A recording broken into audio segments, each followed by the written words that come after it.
Hi guys, welcome to Subhash Movie Reviews YouTube review channel. Here is the non-spoiler review of the film Papam Pratap, Telugu movie review and rating, acted by Thiruviru, Payal Radhakrishna, Ajay Kosu, Rasi and other actors etc.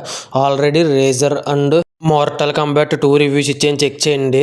ఇంక ఈ movie అప్పుడెప్పుడు మొన్న థియేటర్స్లోకి వచ్చింది, చూడలేదు. ఇప్పుడు ఓటీటీలో ఈటీవీలోకి వచ్చిన తర్వాత నాకు ఎలా అనిపించింది అనే విషయంలోకి వెళ్ళే లోపు నా కంటెంట్ చూడండి. నా కంటెంట్ నచ్చితే లైక్, షేర్, సబ్స్క్రైబ్ చేసి పక్కన ఉన్న గంట సింబల్ క్లిక్ చేసి నా ఛానల్ సపోర్ట్ చేయగలరు. మూవీ ఎలా అనిపించింది, story plot, plus points, minus points rating ఇస్తాను. కాబట్టి నా రివ్యూ చివరి వరకు చూడండి. ఇక మూవీ విషయానికి వస్తే నాకైతే చాలా అంటే చాలా డీసెంట్గా అనిపించింది. లాస్ట్ 45 మినిట్స్ ఎక్సలెంట్గా అనిపించింది నాకైతే. ఇంకా ఈ movie plus points, minus points rating క్లియర్గా చెప్తాను. ఇంకా ప్లస్ పాయింట్స్ వచ్చేసి తిరువీర్ యాక్టింగ్ చాలా అంటే చాలా బాగా చేశారు.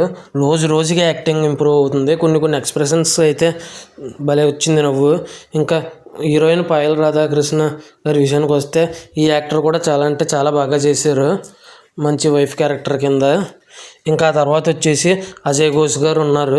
ఇందులో హీరో ఫాదర్ కింద వేశారు. హీరో ఫాదర్ కింద చాలా మంచి రోల్ పడింది, కామెడీ అండ్ లాస్ట్లో ఎమోషన్ కూడా వర్కౌట్ అయ్యింది ఇతని రోల్ నుంచి. ఇంకా రాశి గారు ఉన్నారు.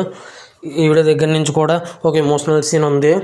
ఈవిడ ప్రజెన్స్ కూడా ఉన్నది తక్కువసేపు అయిన ప్రజెన్స్, ఈవిడ ప్రజెన్స్ కూడా బాగుంది. ఇంకా అవసరాలు శ్రీనివాస్, రఘుబాబు అండ్ గోపరాజు రమణ క్యారెక్టర్స్ వాళ్ళవి బాగున్నాయి. ఈ మూవీకి 2 మ్యూజిక్ కొట్టారు. అందులో సాంగ్స్కి కొట్టి రాధాకృష్ణన్ అని సాంగ్స్కి బాగా కొట్టారు మ్యూజిక్.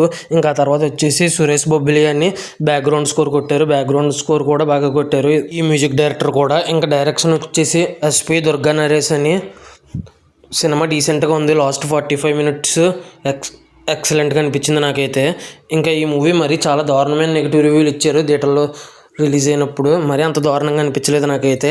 ఇంకా ఈ మూవీ మైనస్ పాయింట్స్ వచ్చేసి రొటీన్ స్టోరీ అండ్ గుక్క పెట్టి నవ్వేలా కాదు, లైట్గా చిరునవ్వు చిందించేలా ఉంటుంది. అందుకే డీసెంట్ అని అనిపించింది. ఇంకా ఫైనల్గా రేటింగ్ వచ్చేసి 4.3/5 అయితే రేటింగ్ ఇవ్వచ్చు అనిపించింది. Razor and Mortal Kombat 2 and కారా ఇంకా చాలా రివ్యూస్ ఇచ్చాను, చెక్ చేయండి. ఈ మూవీ ఎంతమంది థియేటర్లో చూసారు, ఎంతమంది ఓటీటీలో చూసారు, ఎక్కడ చూసారో చూసుంటే మీకు ఎలా అనిపించింది, మీరు ఎంత రేటింగ్ ఇస్తారనేది కింద కామెంట్ చేయండి. నా వీడియో చివరి వరకు చూసిన ప్రతి ఒక్కరికి thanks for watching. Jai Hind, signing off, bye bye.